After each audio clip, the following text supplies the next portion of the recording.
Hi hello. ഇന്നൊരു ചെറിയ ഒരു കുഞ്ഞു ലോങ് വീഡിയോ ആണ്. ഇന്നത്തെ ബ്രേക്ക്ഫാസ്റ്റാണ് കാണിക്കുന്നത്. ഇന്ന് ഇഡ്ഡലി സാമ്പാർ ഉണ്ടാക്കാമെന്ന് വിചാരിച്ചു. അപ്പോൾ അങ്ങനെ മാവൊക്കെ റെഡിയാക്കി ഇഡ്ഡലി തട്ടിലേക്ക് ഇഡ്ഡലി മാവ് കോരി വയ്ക്കുകയാണ്. ഇന്ന് 2 ജൂണാണ്. കുട്ടികൾക്ക് സ്കൂള് തുറന്നിട്ടില്ല. ഒരാൾക്ക് നാളെയും മറ്റൊരാൾക്ക് മറ്റന്നാളുമാണ് സ്കൂൾ തുറക്കുന്നത്. അപ്പം സാമ്പാറിനുള്ള പരിപ്പാണ് ഞാൻ എടുക്കുന്നത്. പരിപ്പ് പ്രത്യേകിച്ച് ഇങ്ങനെ അളവ് പാത്രം ഒന്നും എടുക്കാറില്ല.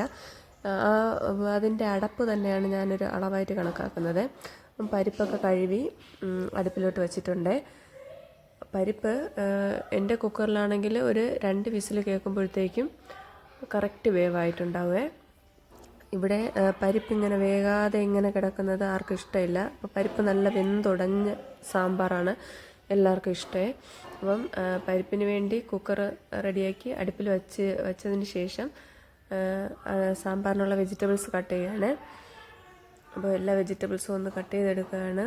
വെണ്ടയ്ക്ക മാത്രം ഞാൻ മുകൾ ഭാഗം മാത്രം കട്ട് ചെയ്ത് കഴുകിയതിന് ശേഷമേ ചെറിയ പീസുകളായിട്ട് കട്ട് ചെയ്യാറുള്ളേ. അങ്ങനെ ഓരോ വെജിറ്റബിൾസായിട്ട് കട്ട് ചെയ്യാണ്. കട്ട് ചെയ്തതിന് ശേഷം മൊത്തത്തിലൊന്ന് കഴുകി ഇപ്പോൾ വെള്ളരിക്കയാണ് കട്ട് ചെയ്യുന്നത്. വെള്ളരിക്കയുടെ സ്കിന്നൊക്കെ മാറ്റിയതിന് ശേഷമാണ് സാമ്പാറിനിടുന്നത്. ചില ആൾക്കാർ വെള്ളരിക്കയുടെയൊക്കെ സ്കിന്നോട് കൂടി ഇടുന്നത് കാണാം.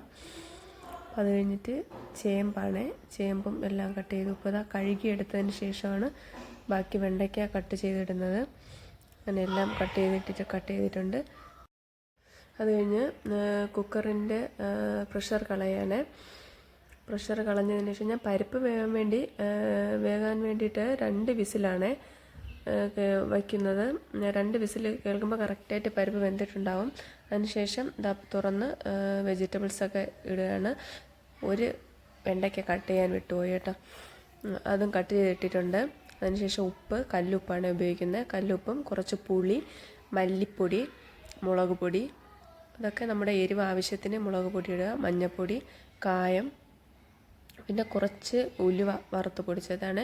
ഉലുവപ്പൊടിയും കൂടെ ഇട്ട് കുക്കർ അടച്ച് വെച്ച് ഒറ്റ വിസിൽ കേൾക്കുമ്പോഴത്തേക്കും സാമ്പാർ റെഡി ആയിട്ടുണ്ട്. അതിനുശേഷം താളിക്കാൻ വേണ്ടിയിട്ട് ചുവന്നുള്ളി, കടുക്, കറിവേപ്പില അത്ര തന്നെ. പിന്നെ ഞാൻ സ്പെഷ്യലായിട്ട് ചേർക്കുന്നത് ഒരു വെളുത്തുള്ളി കൂടി 1-2 അല്ലി വെളുത്തുള്ളി കൂടി ചേർക്കുകയും അത് ചേർക്കുമ്പോഴത്തേക്കും പ്രത്യേകിച്ച് നല്ലൊരു മണമൊക്കെ സാമ്പാറിന് ഒരു ടേസ്റ്റും മണമൊക്കെ വ്യത്യസ്തമായിട്ട് കിട്ടാറുണ്ട്.